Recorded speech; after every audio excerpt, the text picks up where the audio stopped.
Olá, mundo! Seja bem-vindo a mais um episódio do PodTag. E hoje a gente vai falar sobre Jay Carrey. Não, brincadeira. Que vergonha. Caramba, cara. Como é que me convidaram pra isso, cara? Pô, devia ter me convidado em 2012, cara. 2012 já tava ficando velho também isso já. Deixa eu corrigir então. Hoje a gente vai falar sobre AngularJS, tá? Caramba, tu não me ajuda. E olha que eu já programei em Angular, cara. A gente faz isso até hoje, é triste. Sou o Renan e... Como assim? A gente vai falar de React Native ou Vue Native? Caramba. Fala, galera. Meu nome é Diego, da Rocket City. E eu não sou Felipe Neto, mas eu passo o dia fazendo React. Nossa! Essa foi boa, hein? Essa foi a melhor de todas.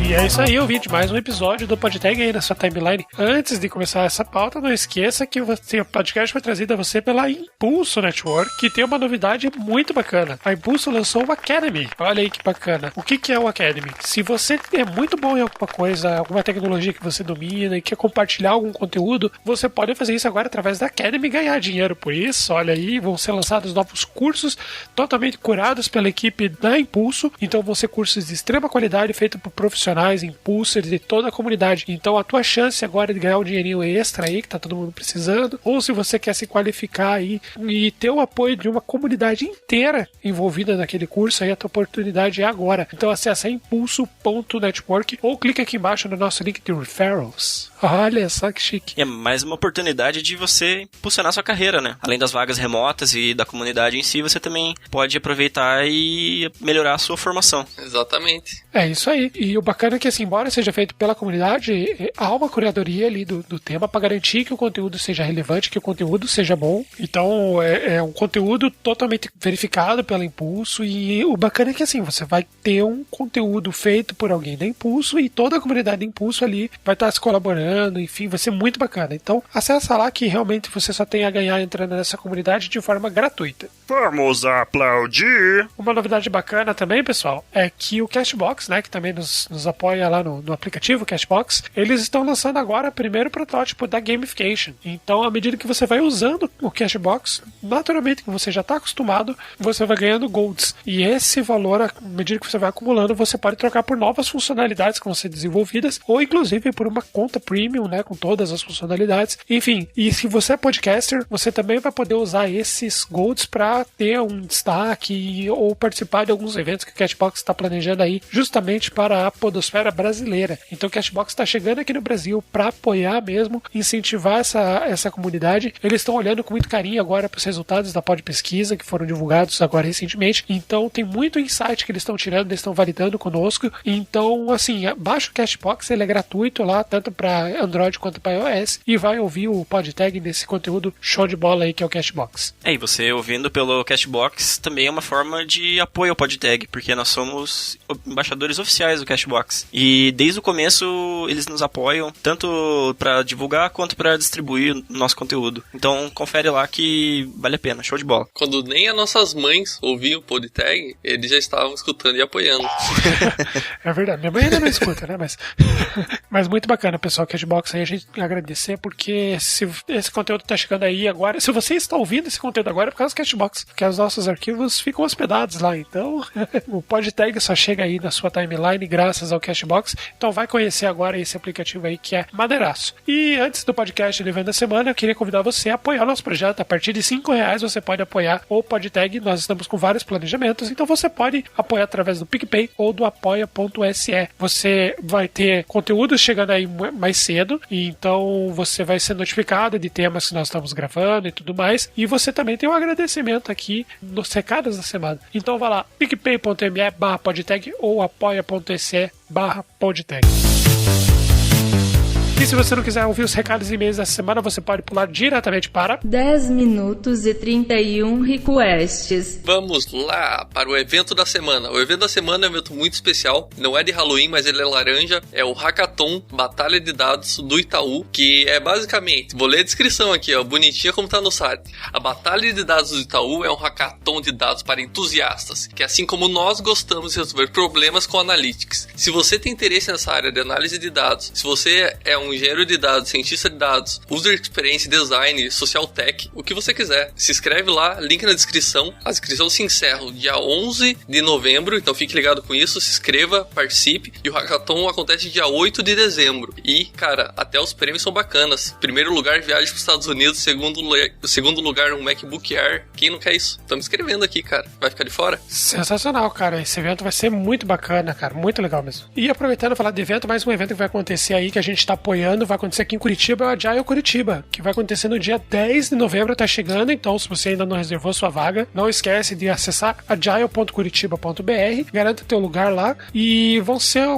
uma série de atividades voltadas ao Agile, são pessoas muito influentes, inclusive com o Wagner Fusca, que gravou com a gente aqui justamente sobre Agile. Grande Fusca. O Grande Fusca, e vai acontecer na FESP, que é na Dr. Favre 141. Então vai acessar lá, e o bacana é que tá rolando um movimento ali de carona solidária, então se você entrar ali no site, você vai ter um link onde você pode tentar alinhar ali uma forma de conhecer outras pessoas, fortalecer seu network dentro de uma carona. Olha só que bacana. Olha só. Então, corre acessar lá, agile.curitiba.br. Os podcasts da semana são Xadrez Verbal. O Xadrez Verbal é um podcast de política internacional, para você que gosta de se manter informado sobre o mundo em geral, né? É apresentado pelo Felipe Figueiredo e pelo Matias Pinto. Toda semana eles trazem os comentários e análises do que aconteceu no mundo e quais são as perspectivas daqui pra frente, né? Então acho que vale a pena conferir. E o segundo podcast é o Imagina Juntas, com participação da Carol Tchulin, Jéssica Greco e Gus Lanzetta. Muito engraçado. Eles falam de cultura pop, de relacionamentos, dinheiro, etc. E vale muito a pena conferir. A gente vai começar a divulgar agora alguns podcasts que são feitos por mulheres, né? Então, através da hashtag Mulheres Podcasters, no Twitter você consegue conhecer vários podcasts bacanas e vai ser uma iniciativa nossa aí para divulgar alguns aí, fomentar a podosfera e também fortalecer a diversidade aí nessa mídia. Como eu tava falando agora há pouco, saiu o resultado da pesquisa, a gente viu uma crescente de mulheres na podosfera, então vai ser muito bacana ajudar, apoiar, para que isso seja cada vez maior e a gente tenha mais diversidade e mais conteúdos. Então, a indicação de hoje aí que o João trouxe é realmente muito bacana, vai conhecer lá, que esse podcast é iradaço. Hashtag dos ouvintes, o primeiro hoje é o Felipe Coutinho, ele mandou lá pro pessoal do Castbox, ele falou: "Oh, very nice to see Castbox supporting PodTag, they are good." Oh yeah! E se você for que nem o Burda, o que ele falou que é o seguinte, é muito legal ver o Castbox apoiando o PodTag, porque eles são muito bons. Muito obrigado, Felipe Coutinho, ele foi o tradutor do Castbox no Brasil, pô, dar esse feedback aí é muito bacana, cara, valeu mesmo.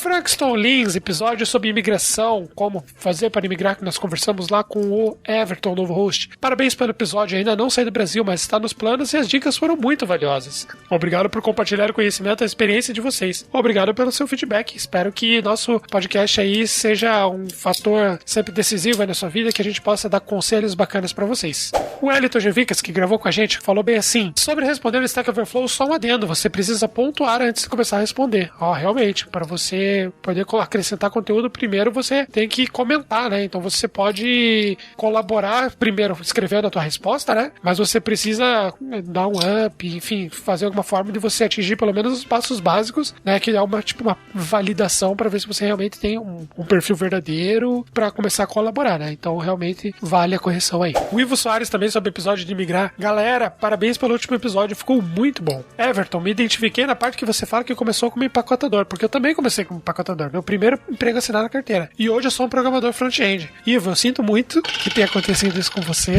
A gente não deseja isso pra ninguém. Não, brincadeira. Pô, muito, muito bacana aí que esse episódio tenha feito a diferença pra você. Bom, se você, ouvinte, ainda não ouviu esse episódio, tá aí na sua timeline o tema, eu vou pegar exatamente como ficou aqui, ó, pra ficar chique, bonito. O tema foi imigração, vagas no exterior e networking, né? Então, trabalhar fora do país é o objetivo de vida de muita gente, mas como que você faz pra se preparar pra isso? Então, a gente conversou o que você deve fazer a curto, médio e longo prazo. Vai ouvir esse episódio que tá muito bacana. Mais um último feedback aqui, ó, sobre um episódio lá atrás, que foi o Off-Tag, tag, o Rafael Sanches comentou: bom, só tenho a dizer que 80% das vezes que o Everton falou um amigo meu que estava do meu lado era eu. KKKKKKK. Faltou algumas aí, mas eu acho que só tem graça para os envolvidos. Muito bacana os seus podcasts, galera. Abraço, meu amigo. Show. Agradecimentos eternos a Giselda que me salvou do backup. Olha, foi nem o Everton que salvou ele, hein? Porra, Everton. Sabemos aí quem realmente salvou o dia. É bom sempre ter o backup do backup. Aí, ó, e os Fast Feedbacks: Júlia Teotono, Sara San, Guilherme Andrade, Raquel Fonseca, Mariana Viana, Luiz Fernando Valiotto e o Rafael Miranda. Muito obrigado pelo feedback de vocês essa semana. Vamos para esse episódio. Hoje o conteúdo tá muito maneiro, vocês vão ver. Realmente vai agregar muito e vai gerar com certeza muita polêmica. Ô, louco, bicho! Então deixa seu like e vamos para esse episódio, porque hoje o papo tá muito bacana.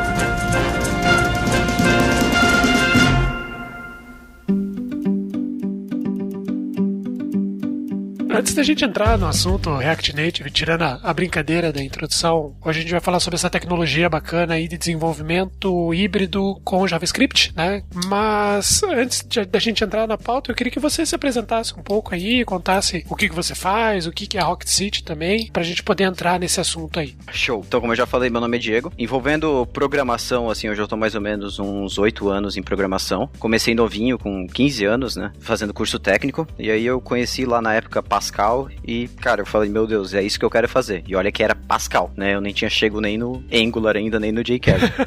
Então eu comecei nessa área e gostei muito da parte web, eu sempre tinha interesse em fazer site, eu abri o Dreamweaver e ficava arrastando as coisas em tela pra tentar criar alguma coisa e nunca funcionava. E eu falei, cara, eu preciso aprender esse negócio. Aí eu aprendi Flash, aprendi Table na época pra fazer site, foi aí pra frente, foi muita coisa.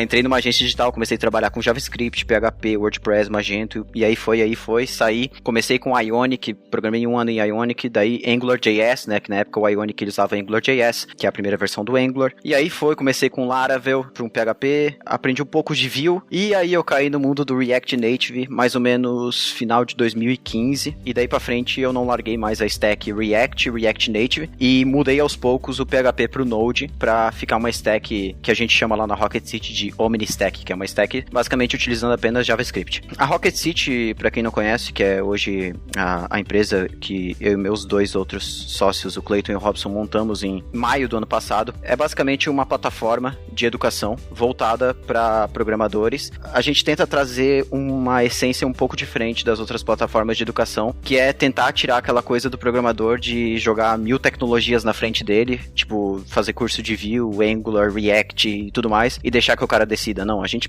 decide qual que é a melhor tecnologia baseado em o que o mercado tá precisando e o que a gente já testou e vê que dá certo. E aí a gente ensina pro cara realmente só aquilo que a gente acha que é o melhor pra ele. Basicamente seria isso. Vocês então hoje estão focando mais aí realmente na educação para essas tecnologias, é isso? Exatamente. Full educação em React Native e Node.js. Olha só, então por isso você ficou magoado aí de eu falar jQuery.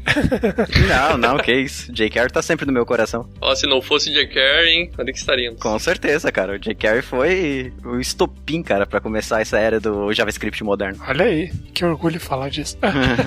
Antes da gente falar de React Native, né, que é realmente voltado ao mobile, eu acho que é interessante a gente explicar o que é o React, né? Essa noção aí de componentização. Acho que é bacana dar essa introdução. Se puder complementar alguma coisa sobre isso? Claro, vamos lá. Então, uma coisa que é bem legal a gente falar é que o React mesmo, quando a gente não utiliza só a palavra React, a gente tá falando do framework React. O que é esse framework React? Que ele é utilizado tanto no React para web, que aí a gente chama de React.js ou React DOM, e tanto para o React para mobile, que é o React Native, para o React para realidade virtual, que é o React VR, e por aí vai com outras tantas plataformas que a gente tem com o React por trás. Quando a gente fala do React sozinho, a gente está falando de uma biblioteca chamada React, que ela é utilizada para realizar principalmente a componentização do nosso código front-end. A componentização do nosso código front-end é principalmente a gente admitir que tudo que a gente está visualizando na nossa aplicação é um componente. Esse componente, a gente pode entender o componente como sendo um pedaço de código de visualização, que se for pensar para a web é o HTML, o código de estilização, que é o CSS, e um código de lógica, que é o JavaScript. Então, a gente pode pensar, se a gente pensar numa aplicação um pouquinho maior, vamos supor o Facebook. O Facebook hoje é totalmente feito em React. O que seria lá dentro o componente? Se a gente pensar cada post do feed do Facebook, ele é um componente. Cada comentário dentro do post, ele também é um componente. Então, tudo que gente consegue isolar em um pequeno trecho de código para reaproveitar em mais locais da aplicação, a gente cria um componente. Acho que seria esse o principal conceito aí por trás do React. Muito bom, realmente essa ideia de componentização que o React trouxe, claro, outros frameworks também tem, né? Mas da forma como o React faz, eu acho que é muito bacana, muito fácil de entender, né? Visualmente falando, muito bacana. Até o Dan Abramov, que foi um dos caras que foi um dos professores do React, o criador do Redux também, que é a biblioteca de gerenciamento de estado de arquitetura Flux do React mais famosa, ele até falou que ele sentia que o React provavelmente não ia conseguir o seu espaço dentro da comunidade, porque ele é um framework que ele é muito regrado, a gente pode dizer assim. Então, quem vem de um Angular, quem vem de um Vue, que tu não tem muita regra para as coisas, tu consegue fazer as coisas mais ou menos do jeito que tu quiser, a pessoa sofre um pouquinho no React, porque o React ele tem alguns paradigmas assim que são bem defendidos, como por exemplo a imutabilidade do estado, imutabilidade de objetos dentro da arquitetura Flux, que causa um pouquinho de receio para quem tá entrando no React, dá aquele susto assim, mas é um negócio que ajuda muito na performance e ajuda a manter uma manutenabilidade legal do código. Bom, e avançando então agora para o React Native mesmo, né? Então ele seria uma... Como que eu poderia definir o React Native? Ele seria uma biblioteca, uma extensão do React tradicional? O React Native, ele é uma biblioteca, assim como o React DOM é uma biblioteca, assim como o React VR é uma biblioteca, que usa o framework React por trás, né? E aqui eu chamo de framework, eu não chamo mais de biblioteca, né? Tem gente que não gosta de chamar essas bibliotecas como framework, mas eu entendo que o React já se tornou um framework porque ele traz toda uma stack junta com ele não traz só a libzinha React, traz todo um ecossistema. Então, o React Native ele seria uma biblioteca para aplicar essa parte da componentização dentro de um ambiente mobile, dentro de uma interface nativa construída lá com o Java ou construída lá com o Objective-C. Então, a gente tem esses ports realizados e isso é muito legal porque a gente consegue reaproveitar a parte de componentização e a gente consegue aplicar ela no contexto que a gente quiser. Então, qualquer tipo de aplicação que tenha uma interface, a gente consegue realizar um port, né, criar essa biblioteca como o React Native, por exemplo, para só fazer o React conseguir renderizar aquele tipo de interface visual que a gente está querendo gerar. Caramba, impressionante. E o React Native, eu acho que ele é legal porque ele tem um comportamento diferente das outras aplicações, das outras tecnologias, né, que geralmente é um WebView, né, que acessa recursos nativos, né, do celular, mas através de algum outro software ou tecnologia, tipo Cordova ou PhoneGap, né?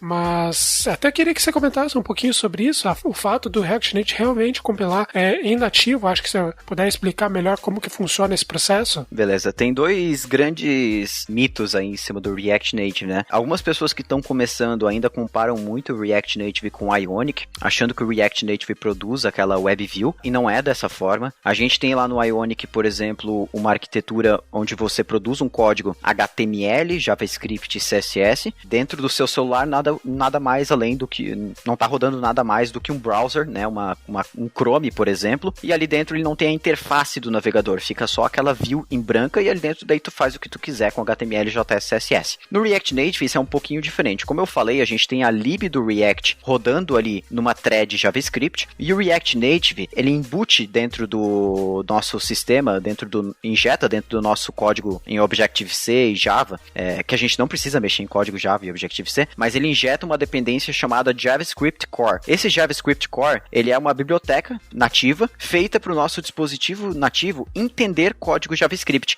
Então a gente realmente tem uma thread, né, um processo rodando ali com código JavaScript que consegue manipular a interface nativa. Aí o que acontece, como eu estava explicando antes, a gente tem esse port, que é o React Native, que ele converte um trecho de código lá que a gente escreve, que é como se fosse um HTML, né, o JSX, e ele converte isso em entidades nativas, em componentes nativos. Então se a gente escreve lá, por exemplo, um text, ele vai converter para um UI text lá dentro da nossa aplicação nativa. E assim por diante, a gente consegue renderizar todos esses elementos de forma nativa dentro do dispositivo. Eu não sei se seria uma boa comparação, mas ele seria como se a gente tivesse um Babel, tipo, que converte converte código JavaScript, ECMAScript em JavaScript mais antigo? Ou é um processo diferente realmente? Não, é um processo diferente, porque assim, ele não converte o código. O que acontece? Por exemplo, existem outras plataformas, como por exemplo o Xamarin, né? O Xamarin você escreve o código em C# e ele transpila o código, ele realmente converte todo o código que você faz para Java ou para Objective-C. No React Native, ele não converte o código, ele não transpila o código, por exemplo, no processo de gerar o aplicativo. E daí o aplicativo já sai gerado com Java. Ele abre o aplicativo e aí ele entende o seu código JavaScript. Em tempo de execução, ele pega só a parte visual, estrutural que você colocou dentro do seu JavaScript, que é o JSX, e ele vai convertendo em tempo de execução para código nativo. Então, basicamente, o que ele faz é carregar junto com o aplicativo, digamos bem toscamente, assim, entre aspas, é uma engine gráfica, como se fosse isso. Ele utiliza a própria parte gráfica da linguagem nativa e ele manipula essa interface gráfica com o JavaScript, porque o dispositivo com essa dependência do JavaScript Core, ele passa a entender o JavaScript. Caramba, é muito diferente, né, do processo de outros frameworks, né, de desenvolvimento. É bem diferente. Né, nesse sentido. É por isso que tá dominando o mercado, né? Assim, esperamos que o mercado brasileiro continue nessa tendência. Como já é lá fora. Até entrando nisso um pouquinho, qual que seria então, além dessa questão de realmente ser código nativo, você vê mais algumas vantagens em relação a outros frameworks, como Ionic, Xamarin, até agora mais recentemente tem o Flutter também, né, que o Google lançou. Você vê que o React Native tem outras vantagens? Com certeza. E também, né, ou se também, né, se você pontuar alguma desvantagem em relação a esses outros? Com certeza. Primeiramente, se fosse... Vamos começar pela desvantagem. Nem tudo é feito de rosas, né? Eu diria que tem dois pontos, assim, no React Native hoje, pra ser bem francos, assim, que eu sinto... Na verdade, tem um ponto que eu sinto realmente que é uma dificuldade do React Native, e um outro ponto que não é uma dificuldade do React Native, mas que ele perde um pouquinho. O primeiro ponto que eu acho que é a dificuldade deles é que o React Native, eles são... Como eles são do Facebook, assim, eles têm uma certa, como é que eu posso dizer? Uma certa um pouquinho de pé atrás, assim. Eles são open source, mas eles são muito predominados, assim, por quem trabalha no Facebook. Tendenciosos.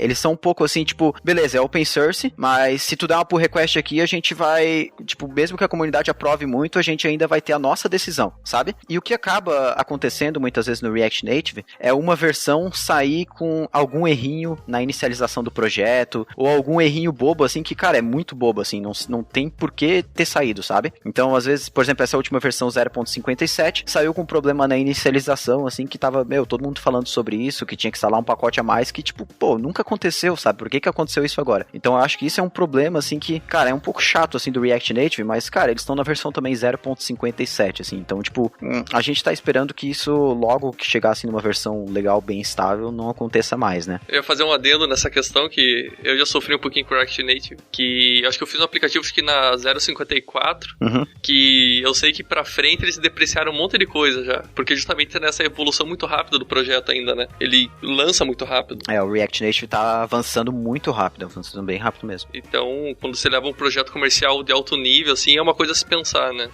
E daí um outro ponto, assim, que é uma desvantagem, mas é que não tem muito como também comparar, tipo, o React Native, ele não é realmente totalmente nativo, né? Ele produz a interface nativa no final, mas ele ainda tem uma thread JavaScript rodando ali por trás, que consegue também atingir performance muito boa, consegue atingir 60 FPS em animações de interface e tudo mais, mas claro que não tem como comparar 100% com uma linguagem nativa rodando no aparelho. Então, a gente tem, claro, uma performance mais favorável para a linguagem nativa. Porém, a gente tem cada vez celulares mais fortes, né? Celulares cada vez mais preparados, com processadores melhores, com memória RAM melhor. Então, a gente vai ver cada vez essa diferença sendo menor. Mas, claro que a diferença é mínima se tu for comparar, por exemplo, um Ionic com uma linguagem nativa, que é muito maior a diferença. Essas seriam, acho que, as desvantagens que eu poderia destacar do React Native. Por outro lado, daí tem as vantagens. O React Native ele é muito legal comparando com essas outras bibliotecas, como o Xamarin, por exemplo, Dart,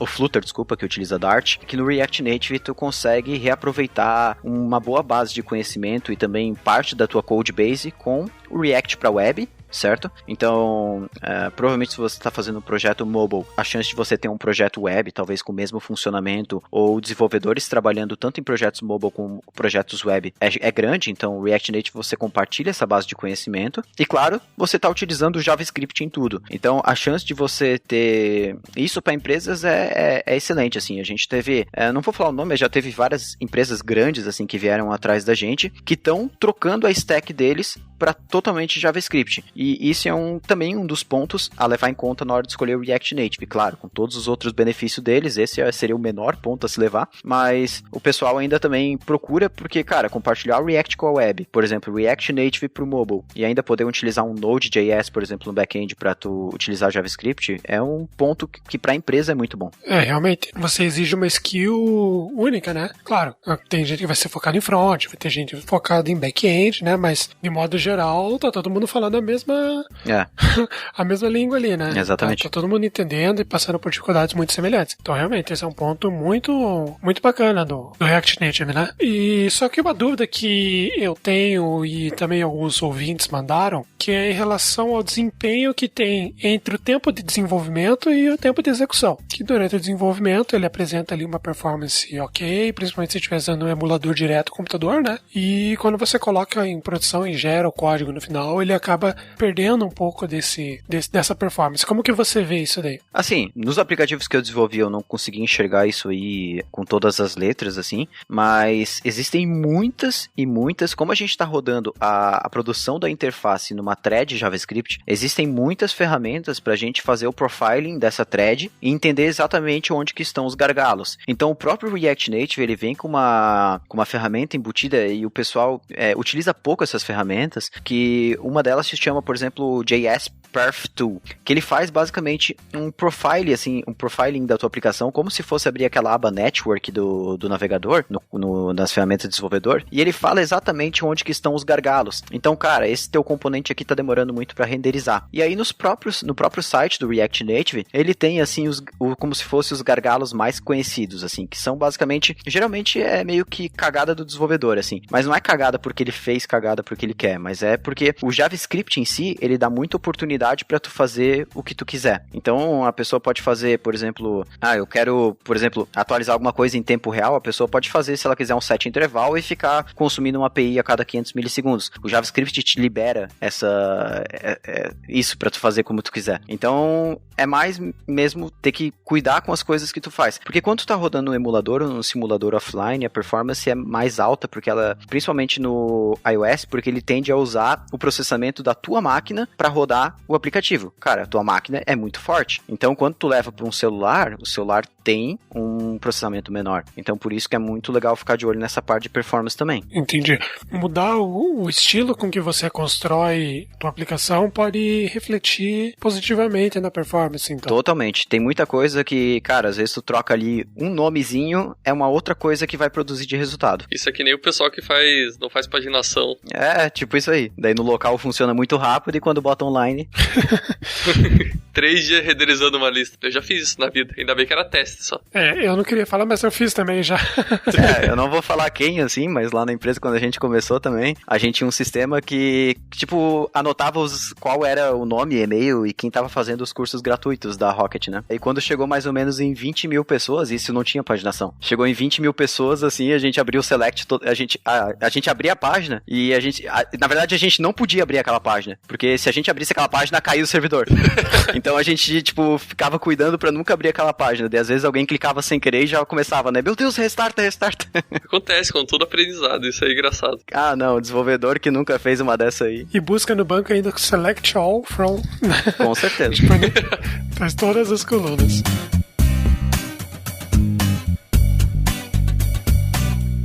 Vamos pegar, antes de continuar a nossa pauta tradicional, vou pegar umas perguntas de ouvintes. Manda. Dentro dessa parte um pouco mais técnica aí, né? Primeiro, é um problema que muita gente tem na hora que vai construir, eu tive esse problema também, que é para debugar, porque no React Web você abre o inspecionar elemento e você vê o que está acontecendo. Como que você acha que é a melhor forma de debugar uma aplicação React Native que que seja tranquilo, que seja fácil, seja legível. Show de bola. Eu vou deixar aí também, deixar um link para pessoal na descrição aí de um post que eu escrevi exatamente sobre debug no React Native, que eu explico 4 ferramentas que eu acho que são essenciais assim para quem quer debugar o React Native. A primeira delas, claro, é o console log que já vem com o React Native, isso não tem segredo, que é que nem o console log da web. A segunda ferramenta é o React DevTools, que é o mesmo React DevTools que a gente utiliza para aplicações web. Com ele a gente consegue ver toda a nossa árvore de elementos, ver as propriedades e estado dos componentes, ver qual componente está chamando qual propriedade e assim por diante. É bem legal essa aplicação. A gente tem daí o Redux DevTools, que é o DevTools como se fosse do React, porém para a parte de arquitetura Flux. Quem utiliza o Redux, que ele mostra tudo o que está acontecendo no teu estado, quais actions estão sendo chamadas, quais reducers estão sendo disparados e assim por diante. E a ferramenta que eu mais gosto, que eu prefiro, que eu utilizo hoje, cara, não tem nenhum projeto que eu começo que eu não utilizo ela, que é o Reactotron. Essa ferramenta é uma ferramenta da Infinity Red, que é uma empresa bem forte sobre React Native lá fora, que eles criaram uma interface que dá para ser utilizada também no React.js, mas no React Native é bem legal, que tem todas essas coisas que eu acabei de falar anteriormente embutidas em uma única ferramenta. Então, tu tem toda a parte de log, tu tem a parte de integração com bibliotecas de API chamadas HTTP, então tu vê todas as chamadas HTTP que estão sendo feitas, a requisição, a resposta. Tu tem toda a parte de Redux também. Cara, é muito legal. O Reactotron vale muito a pena utilizar e, nossa, ele mata, assim, muito tempo. Bem bacana. Só acrescentar aí que quem fez a pergunta foi o Augusto CBX. Não sei o que significa CBX. Augusto, acessa o post aí embaixo que eu vou deixar aí que já... Isso aí, o link vai estar aqui na descrição do post. Em relação também, o Augusto também pergunta sobre conexão com banco de dados. Usa Realm, o que você recomenda? Ou é independente, né? É que depende muito, assim, de qual vai ser o teu objetivo com essa conexão com o banco de dados. Se vai ser só um storage chave-valor, tu pode utilizar o Async Storage que vem junto com o React Native, né, que é como se fosse um local storage, para guardar essas informações. Se for um storage que tu precisa realmente trabalhar mais em cima dele, é fazer filtro, fazer busca, ou se tu vai, por exemplo, criar um aplicativo que é offline first, né, que ele tem esse funcionamento offline, mesmo quando o usuário não está conectado com a internet, e daí quando ele conecta faz essa sincronização, aí existem algumas soluções. O RealmDB é com certeza uma das mais utilizadas, tá? Ele é bem conhecido. Cara, ele é bem completo, só que o único problema do RealmDB é que ele não é full open source, né? Ele tem um custo a partir do momento que tu passa de uma certa quantidade de dados. E aí existem outros 2 bancos de dados que são totalmente open source, que eu gosto bastante, que é o Watermelon DB, que pode ser utilizado no React Native, e o PouchDB, que eu posso deixar os links aí embaixo também, que são 2 bancos de dados open source, bem legais para se trabalhar, com uma API muito simples de se entender, e que vale a pena realmente dar uma testada neles. Vale estudar isso daí. É. Beleza, esses 2 links também vão estar aqui na descrição para quem quiser conhecer mais dessas ferramentas aí. Outra pergunta também que alguns ouvintes fizeram foi sobre padrões, né? Existe um padrão bacana, assim, geralmente organiza as pastas dessa maneira, componentize dessa forma que vai ser mais prático, ou isso realmente vai da liberdade do desenvolvedor, ou até algum critério do time mesmo? Falando sobre estrutura de pastas, assim, é muito delicado a gente falar que existe um padrão que, cara, vai matar tudo e tu vai sempre seguir esse padrão. Na verdade, isso está muito ligado com o tamanho do projeto. Às vezes, um projeto muito pequeno não vale a pena tu separar em tantas divisões, por exemplo, o código. E isso acontece muito dentro da Rocket City, quando eu vou desenvolver algum projeto. Eu tento analisar qual que é a necessidade daquele projeto naquele momento, mas eu tenho uma estrutura que eu sigo, assim, padrão, como se fosse assim, tipo, cara, geralmente eu parto disso, o que eu precisar alterar, eu altero um pouquinho. Eu não sei como é que eu consigo falar sobre essa estrutura, mas geralmente eu tenho uma pasta pages. Na verdade, geralmente eu tenho uma pasta SRC, dentro dessa pasta SRC tá todo o código da minha aplicação, eu não coloco nada fora, todo o código JavaScript, né? Lá dentro eu tenho uma pasta pages, que é onde que ficam minhas páginas, e essas páginas, elas também são componentes, né? E um negócio legal que eu gosto de falar é que, assim, geralmente o meu componente, eu não faço ele em arquivo JS. O que eu faço é assim, o nome do componente eu coloco numa pasta. Então vamos supor que eu tenho um componente de header, né, o cabeçalho. Eu crio uma pasta chamada header, dentro eu tenho um arquivo index.js e um arquivo styles.js. Nesse arquivo styles.js eu coloco a minha parte de estilização, e aí eu utilizo o Styled Components, que é uma biblioteca de CSS in JS que eu utilizo bastante, né, para aplicar essa parte de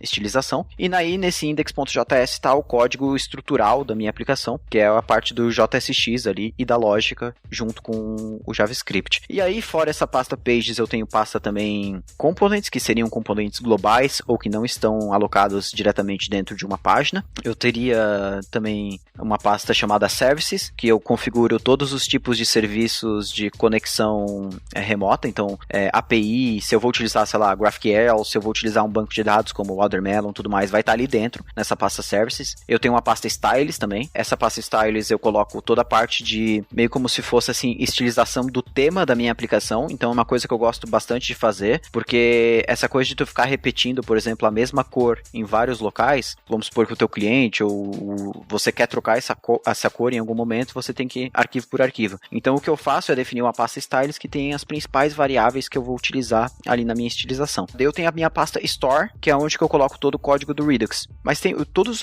os posts e inclusive nos cursos gratuitos da Rocket City, eu também explico essa estrutura, assim, mesmo que não com todas essas informações, porque eu não utilizo tudo, mas é basicamente isso aí. Então você vê que não há um style guide, assim, por exemplo, tem que seguir essa estrutura aqui, que ela é o que geralmente se usa. Você vê que existe uma estrutura assim que, tipo, isso aqui faz sentido pra mim, né? Que nem você tava compartilhando a sua estrutura lógica, como você geralmente costuma fazer, né? Mas você vê que isso é mais... Até porque, né? Isso é mais pra manutenção do código depois, não é algo que o usuário vai... E é um negócio que tu vai sentindo, assim, essa parte de estrutura de pastas. Porque, assim, cara, falar que tem uma estrutura que vai resolver todos os problemas, não tem. Porque tu pode ter uma estrutura de pastas, por exemplo, eu tenho a minha estrutura de pastas, que foi essa que eu expliquei agora há pouco, mas daí chega um cara pra mim e fala, cara, mas eu tenho 12 mil componentes, e aí, continua a mesma estrutura? Cara, não sei. Tipo, depende muito de como tá organizado o teu software, entendeu? Então, eu acho que tem que ter, sim, uma estrutura meio que pré-estabelecida, porém, a gente tem que entender que essa estrutura ela pode variar de acordo com o tipo de aplicação e como essa aplicação está sendo estruturada. Essa é a minha opinião. Entendi e concordo com você. A flexibilização. Eu não gosto muito de ser flexível com essas coisas, mas admito que de vez em quando você tem que mexer um pouquinho. E como que tá a questão do React Native no mercado? Ele tá sendo bem aceito? As empresas estão adotando? Ou você acha que, porque ainda tá muito novo, talvez as empresas estão meio receosas de apostar isso frente aos nativos ou até a Ionic e outras ferramentas? A gente tem alguns pontos a se destacar, assim. A gente tem primeiramente aquelas empresas que são mais novas, que elas apostaram no React Native já. As empresas que a gente vê que estão crescendo agora, que estão escolhendo tecnologias agora, já estão apostando no React Native. A gente tem, por exemplo, Uber, né, com o Uber Eats, que já está utilizando o React Native. A gente tem aí o Discord, por exemplo, que já está utilizando o React Native. Então a gente tem essas empresas que são mais recentes, mais modernas, que já estão utilizando a ferramenta. Daí, por um outro lado, a gente tem outros dois pontos. O primeiro ponto, a gente tem as empresas que já utilizam React, que tem uma tendência delas partirem a utilizar o React Native, principalmente pelo compartilhamento de codebase, compartilhamento de base de conhecimento. E aí a gente vai ver Netflix. A gente vai ver a grande parte de empresas, né? Tem muitas empresas que utilizam React. E aí o outro ponto que eu vejo que é o que deixa o pessoal um pouco mais longe de conseguir fazer essa alteração é principalmente por causa dos desenvolvedores. Então a gente tem provavelmente dentro... Por exemplo, a gente teve que eu até fiz um vídeo falando sobre a parte do Airbnb, que eles adotaram o React Native e aí eles largaram o React Native. E se você for ler os posts de por que eles largaram o React Native, 70-80% é culpa de organização interna. Não culpa, eu diria, mas é consequência dos desenvolvedores lá dentro, que são desenvolvedores Android e desenvolvedores iOS, não quererem meio que largar a mão e querer continuar nessa pegada porque já estava funcionando. Então, meio que eles deixaram de lado por causa disso. Então eu vejo isso, o React Native ele só não tá indo tão pra frente porque ele muda tudo que a empresa tem na parte mobile dela. Então, claro que as empresas que já estão mais sólidas no mercado vão demorar um pouquinho mais para fazer essa troca. Mas a gente vê aí startups como, por exemplo, o próprio Nubank, que já fez a migração e tá migrando cada vez mais seu código para React Native. É bacana ver casos de empresas grandes porque dá uma confiança, assim, de dizer, se essa empresa, se essa startup tá apostando é porque o negócio já tá tendo uma consolidação no mercado, né? A gente teve várias... o Ionic, por exemplo, é uma ferramenta que tá aí desde 2011, sei lá por aí, tentando se inserir em grandes empresas, mas ele não recebeu aposta realmente, assim, de nenhuma empresa muito grande, né? Porque ele não consegue rodar com desempenho nem os testes.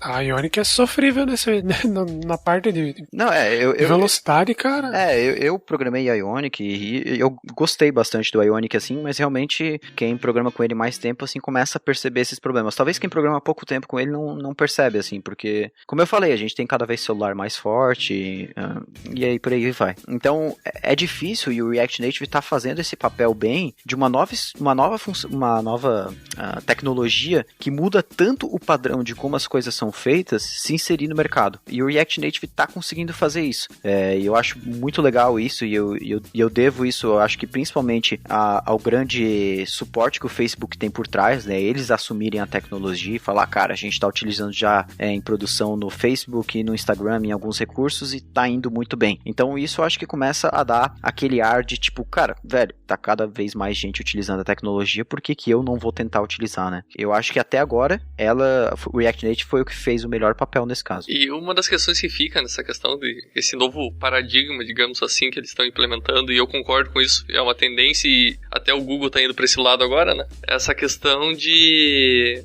É uma dúvida dos ouvintes e minha também, eu tinha no começo, depois eu já fiz algumas coisas com o React Native e já matei essa curiosidade, mas vamos lá. O pessoal fala que se consegue fazer o aplicativo e reaproveitar código para Android e iOS. Conta a história pra gente que não é bem assim. Tu diz no React Native? Exatamente. É que assim, quando a gente tá falando do React Native, qualquer outra tecnologia aí que a gente tem, a gente tá lidando e falando sobre interface do usuário. Quando a gente fala de interface do usuário, a gente tá falando basicamente de como o nosso usuário se comporta dentro da nossa aplicação e como é que ele interage com os nossos elementos em tela. Então, a gente tá falando de Android e iOS, a gente está falando basicamente de dois tipos de interfaces diferentes. Claro que a gente consegue reaproveitar uma boa parte do código de estilização. Por exemplo, o Uber, se tu vai entrar, a estilização ela é muito parecida no aplicativo iOS quanto no aplicativo Android. Porém, o comportamento da interação do usuário com o aplicativo, ela é diferente. Isso a gente consegue perceber, por exemplo, no WhatsApp, por exemplo. Se tu quer silenciar um grupo, né? No iOS, tu arrasta o grupo pro lado, daí tem um menuzinho ali, e daí tu vai silenciar. Agora, no Android, tu tem que apertar, deixar o dedo em cima do grupo, até ele aparecer um menu, e aí vai ter a opção silenciar. Então, como a gente está lidando com interface, lidando com o comportamento do usuário, a gente vai precisar fazer alguns códigos diferentes entre Android e entre iOS. E aí o React Native, ele dá algumas estruturas e algumas estratégias para a gente conseguir fazer isso. Uma coisa bem legal que quem começa programando React Native às vezes não tem esse conhecimento, mas tanto imagens quanto qualquer tipo de arquivo que você utiliza dentro do React Native, se você salvar ele, por exemplo, com a extensão, vamos supor que a gente tenha lá um botão, né? Se eu salvar, por exemplo, o button com button.android.js ou button.ios.js, ele vai utilizar esse iOS e Android para determinar qual que é a plataforma do usuário e vai chamar o arquivo correto. Aí você só importa button, por exemplo, e ele faz essa troca para você. Então tem vários pontos que o React Native ajuda o desenvolvedor a fazer esse tipo de diferenciação entre as duas plataformas. Uma das coisas legais que eu acho que também vale ressaltar sobre isso é que se você usa componentes que a comunidade já fez, normalmente o pessoal já se preocupou com isso, né? Com essa diferenciação de plataforma. Com certeza. E daí isso fica transparente para quem usa o módulo do cara. Isso é muito legal. Sim, Isso até para quem usa, por exemplo, a biblioteca de navegação mais famosa aí, que é o React Navigation, quem utiliza isso aí vai ver que, cara, a navegação já vem toda... Tu vai fazer uma navegação com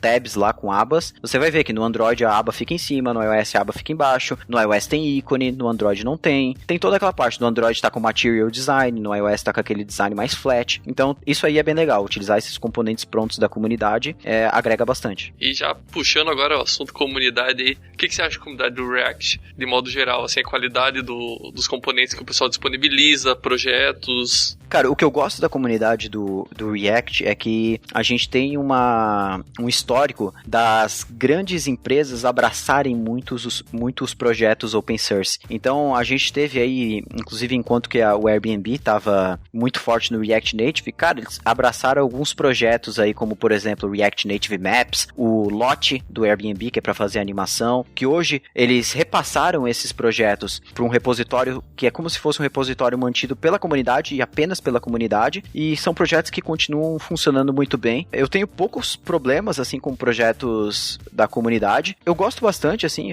até a comunidade, mas como eu falei, essa parte do React Native, os componentes e a parte do open source, que é do Facebook e não da comunidade apenas, é um pouquinho mais difícil de tu fazer aquela entrada ali dentro, e alterar alguma coisa e tudo mais. Mas esses pacotes que são da comunidade mesmo, eles tendem a funcionar muito bem e ter uma abertura muito legal para quem quiser fazer alguma contribuição. O problema é quando você tem várias ferramentas que fazem a mesma coisa. Aí aconteceu comigo fazendo meu TCC da pós-graduação, que eu tô fazendo em React Native. Aí você começa a ler o negócio, daí tipo, não funcionou, aí você, isso aqui faz uma coisa parecida, daí você baixa, aí não é bem aquilo, daí você tem que refatorar, porque tem uma abordagem diferente. Então acho que também tem esse contra aí, né? Esse é o mal do open source, cara, a galera sempre cria a roda. Esse é o mal do JavaScript, por geral, né, cara? Mas por isso que a Rocket City tá aí, né? Olha aí. Olha, aí sim. Não, é isso aí, cara.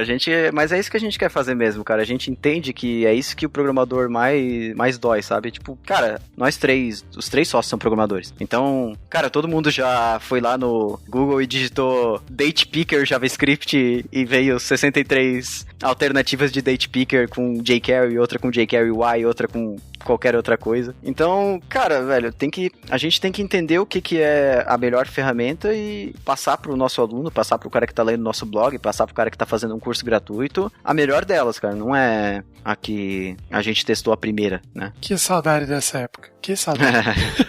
Fazer mais uma pergunta aqui de ouvinte. O Guilherme Piovesan perguntou se é possível usar o React Native em aplicativos que já tenham código nativo. Já, sim, é possível. O Airbnb, inclusive, ele é feito assim, o Facebook é feito assim. Grande parte dos aplicativos que eles utilizavam antes linguagem nativa, eles foram fazendo o port aos poucos. Então, algumas telas era React Native e algumas telas era código nativo. E isso é tranquilo fazer, inclusive tem na própria documentação do React Native, lá na seção Android e na seção iOS, tem lá um linkzinho de tipo, cara, se tu já tem um aplicativo funcionando, olha só como que tu coloca o React Native pra funcionar em algumas telas. E é bem tranquilo, não tem muito segredo não. Você falou sobre o Airbnb, né, que eles utilizaram o React Native, e eu lembro que há um pouco tempo atrás, na verdade, acho que foi ainda esse ano, acho que em junho, que eles fizeram um anúncio que eles iam parar de usar o React Native, e eles deram uma lista ali de algumas situações, né, que ainda era muito imaturo, que era dinamicamente tipado, tinha inconsistência entre o iOS e o Android, né? Você vê que esses problemas eles já estão sendo resolvidos, já foram resolvidos? Tipo, claro, não cabe a nós aqui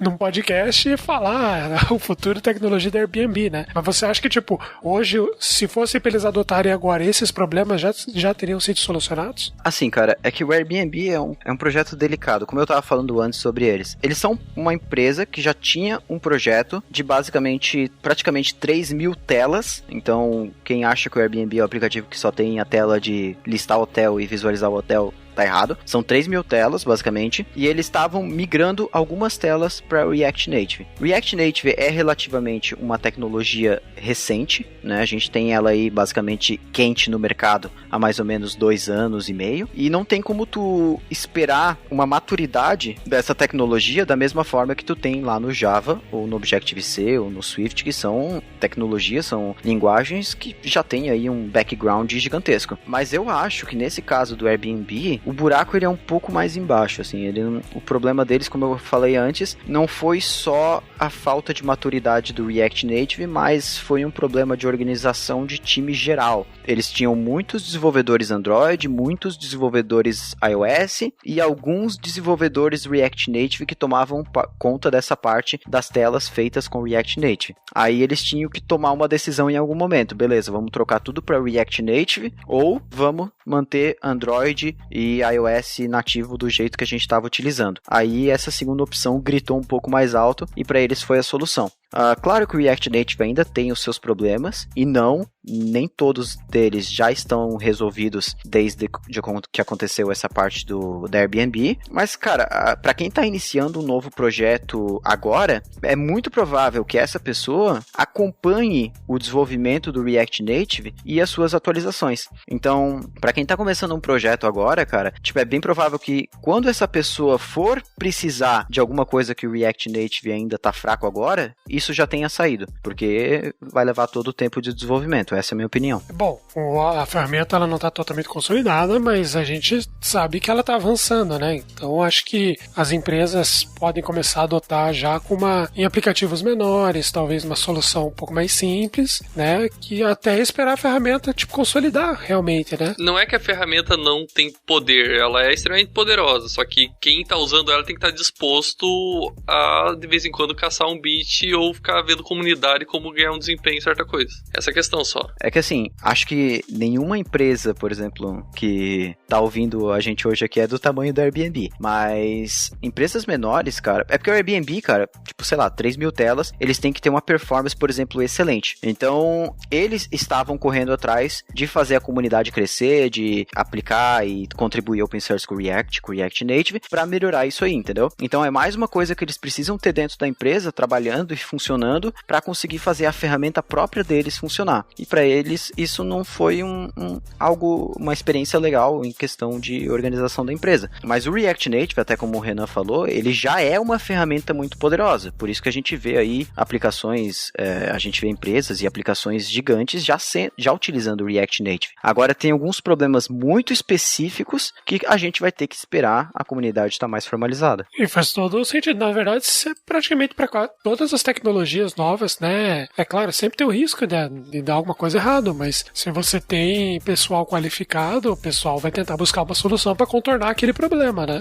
E empresa que é conhecida por, acho que todos os ouvintes brasileiros que usa o React no site e o React Native no aplicativo, é a famosa OLX. Não sei se já repararam isso, mas é React. E aí é uma puta empresa com uma caralhada de usuários. A gente tem aí Pipefy, usa React Native, a gente tem e React no front, né? A gente tem, cara, tem um monte de empresa que tá utilizando e a gente vai ver cada vez, na minha opinião, cada vez mais comum essa stack de utilizar React no web e React Native no mobile. Eu concordo isso daí, e principalmente, na minha opinião, como o Renan, que não sou especialista em React Native, mas essa questão de unificar a stack dos programadores facilita muito a vida e a questão de qualidade de software mesmo. A comunicação do time, né? Cara, o cara que tá lá passando por um problema no React, é muito provável que o cara no React Native lá que tá programando com ele, já passou ou ainda vai passar pelo mesmo problema, por exemplo. Porque tu tá lidando com basicamente a mesma coisa entre o React Native e o React. Exato, essa questão e não ter que ficar lendo documentação de uma coisa feita por uma aplicação única, sabe? Um projetinho da empresa, você tem que pegar o manual de uma linguagem, uma tal de maçã mordida e ficar decifrando uma linguagem de programação meio porca para conseguir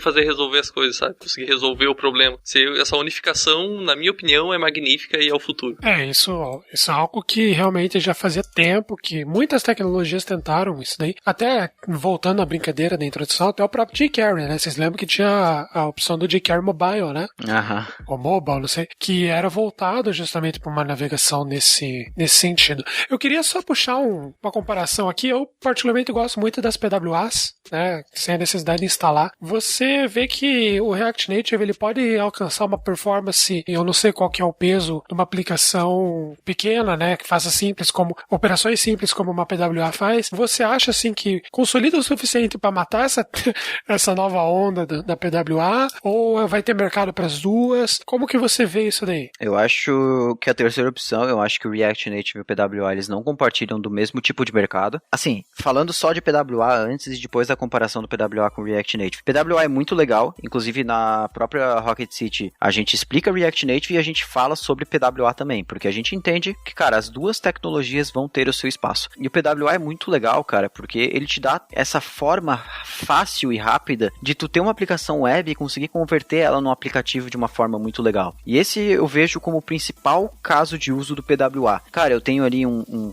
site, ou um blog, ou uma aplicação até mais simples, Natives, e eu quero converter isso, eu quero que meus usuários possam ter um aplicativo da minha aplicação, usar ela offline, fazer essa parte toda. Então o PWA entra muito bem nessa parte. Claro que a gente tem a Apple aí reprimindo um pouco o PWA, né? Então um suporte um pouco ainda muito superficial a PWA. Tu consegue jogar o aplicativo ali na tela, mas ele não tem offline, ele não tem push, ele não tem nada, basicamente. Tu tem que estar conectado com a internet, a única coisa que ele faz é abrir o teu site e ter uma splash screen e ter um ícone. Pior tipo, né, cara? Porra, a tecnologia tá aí, crescendo, e os caras barrando, né, cara? Cara, e sabe o que vai acontecer daqui 2 anos? Eles vão lançar o PWA deles. No formato deles, vão querer enfiar no resto do mundo e falar que é melhor. A gente tem essa situação meio delicada da Apple aí de ser meio monopolizadora, né? Mas a gente vai ter que esperar ver um pouco o que acontece, né? Mas daí falando sobre PWA versus React Native e tudo mais, cara, o PWA, ele é muito legal, ele funciona muito bem. O PWA, ele não é mais rápido que um site, ele não é mais rápido que o Ionic. Então, a gente vê, por exemplo, empresas como Twitter, como Uber, cara, como a maioria das empresas, tendo aplicativo nativo, com uma versão completa da aplicação, com todos os recursos, e um aplicativo PWA com menos recursos para oferecer uma interface mais acessível, né, uma forma mais acessível para o usuário final ter essa aplicação instalada. Inclusive o Twitter, hoje, se tu entrar no Twitter, ou no Uber também, entra no site deles, tu vai ver lá a opção para baixar o PWA. E daí tu vai ver que é uma versão do aplicativo mais reduzida, com não todos os recursos. Por exemplo, o Uber não vai ter a parte de mapa, porque o PWA não tem a mesma performance que um aplicativo nativo. Eu ia fazer uma piada que o Luiz ficar muito puto da cara, que também não está na Google Play e na Apple Store. Mas não é que eu fico... Você fala sempre isso, não é que eu fico bravo, cara, mas é que não é o propósito da PWA, tá? Na Google Play. Não, eu sei, eu entendo, é só uma piada mesmo. Não é esse o foco deles. Eu fiz a pergunta até porque, né, um dos ouvintes questionou justamente isso, né? Não, mas eu não acho que eles têm, assim, eles não são concorrentes. Eu acho que, cara... São complementares, talvez você teria exatamente. Uma versão mais light, isso, e quando você quiser baixar... Complementares. Entendi, legal. E ainda dentro desse conceito aí do que é importante usar o React Native, o que é PWA, o que é melhor usar o React Web, enfim. Qual que é o tipo de aplicativo que você acha que, assim, não, esse aplicativo legal para desenvolver com o React Native, e o aplicativo que você fala, cara, isso daí é melhor você usar uma outra tecnologia porque ainda o React Native não tá oferecendo suporte para isso daí, você vai ter problema. Ou não, você achar que já tá bem consolidado, tipo, não, pode ir tranquilão. Não, assim, no React Native hoje, isso tem também na própria documentação deles, você consegue fazer a ponte entre o código JavaScript e o código nativo de qualquer biblioteca. Então, qualquer coisa que executa no código nativo, você consegue executar no React Native. Porém, tem algumas coisas que não estão muito bem ainda formadas e tem pouquíssima documentação, pouquíssima gente falando sobre, então que eu não recomendo fazer, que é principalmente a parte de jogos e a parte de realidade aumentada. Isso ainda não está muito formal assim dentro do React Native, não recomendo fazer. O que eu utilizo hoje o React Native e o que eu ensino hoje na parte do React Native são os aplicativos que a gente consome aí no nosso dia a dia, né? Que é a criação de aplicativo que nem a gente está acostumado, tipo Spotify, Facebook, Netflix, tudo isso você consegue fazer no React Native sem problemas nenhum. Uma coisa que vale a pena falar de React Native, que acho que a gente acabou se esquecendo nas perguntas aí, eu acabei lembrando agora, o fato que você consegue rodar qualquer biblioteca JavaScript dentro dele, né? Qualquer coisa que você rode na web, você consegue passar para isso para dentro do teu aplicativo. Isso, por isso que a parte do Redux, a parte de Axios, por exemplo, para fazer consumo de HTTP, cara, tudo que você consegue fazer na web, no React Native consegue também. Só não consegue as coisas que são dependentes da DOM mesmo. E tem gente que até usa o jQuery Masker, eu acho.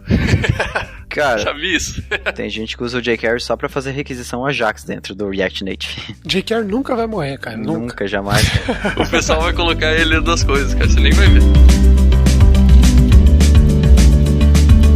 Você quer fazer aí um jabá do que vocês estão planejando aí de futuros cursos ou alguma outra situação que quiser comentar? Cara, convido todo mundo aí pra entrar no site da Rocket City, conhecer o projeto, né? A gente tem a comunidade no Discord também, que é bem legal. Pessoal bem ativo lá, falando sobre React Native o dia todo. É uma comunidade aberta, ela não tem muito a ver com a nossa parte de cursos diretamente, assim, é mais uma comunidade mesmo pro pessoal trocar uma ideia. E lá no site a gente vai ter, tem 3 principais sessões lá dentro, que é o Starter, onde que a gente coloca todos todos os cursos gratuitos da Rocket. Então a gente tem curso desde o JavaScript básico, JavaScript com ECMAScript mais atualizado, aí curso básico de Node, React Native e React, que dá uma boa introdução, tem bastante aulas, então é bem legal criar um projetinho prático. Inclusive, se você fizer os 3 cursos de Node, React e React Native, eles são os mesmos projetos trabalhando nas 3 plataformas diferentes, né? Back-end, front e mobile, que é bem legal, criando o mesmo projeto. E aí a gente tem a parte do Academy, que o Academy ele é a nossa plataforma com conteúdos um pouco mais específicos, eu posso dizer assim, conteúdos com foco realmente. Então você vai encontrar lá geralmente algum curso que resolve um problema. E não é um curso por curso, assim, você não vai encontrar lá, por exemplo, um curso iniciando com React.js. Não vai ter isso lá. Usando o React.js para resolver tal problema. E aí por diante. Por exemplo, usando o React para construir formulário. Usando o React para fazer tal coisa. E assim por diante. E a gente tem os nossos bootcamps, que a gente abre algumas turmas por ano, aí geralmente 3 turmas. Não varia, assim, conforme a gente vai conseguindo. E esses bootcamps agora vão ter inscrições no início de novembro, de novo, que é o nosso principal, aí, como se eu posso dizer, o nosso principal meio de educação. Que a gente tem aí desde o básico até um bem avançado, assim, como que eu posso dizer, que você consegue encarar qualquer desafio utilizando aí essas 3 tecnologias, Node, React e React Native, com projetos bem práticos, toda uma assistência bem legal. Mas essa parte dos cursos gratuitos da comunidade aí já é bem legal, o pessoal que quiser participar, já muito bem-vindo. Eu gosto bastante, acompanho o canal no YouTube lá, confesso que ainda não sou assinante da Academy, né, mas é uma tecnologia que eu tenho gostado bastante de desenvolver aí. React, JavaScript como um todo tá muito legal, né, são muitas ferramentas que estão surgindo, então fica aí, ouvinte, vai conhecer lá rocketcity.com.br, também se inscreve no canal do YouTube lá, né, que tem bastante conteúdo bacana. Eu agradeço o convite aí de vocês, né, do PodTag, fiquei bem feliz, gostei bastante do projeto também, assisti alguns episódios, não consegui assistir todos, porque são muitos, eu não conhecia o projeto até o João lá vir falar comigo e tal, mas, cara, assisti bastante, gostei bastante, parabéns pessoal aí e vida longa.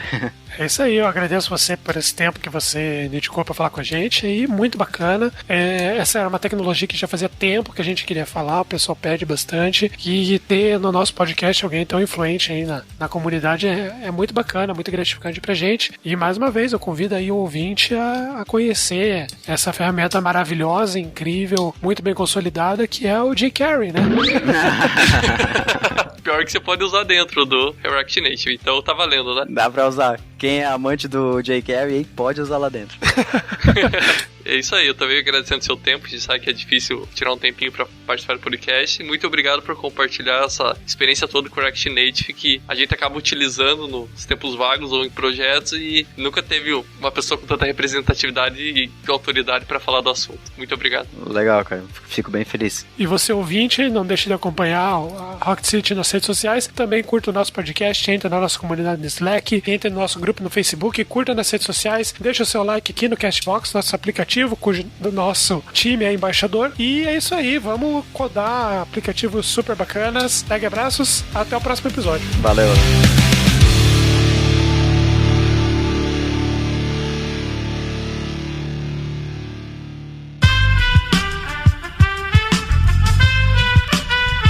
Este podcast foi editado por Aerolitos Edição Inteligente.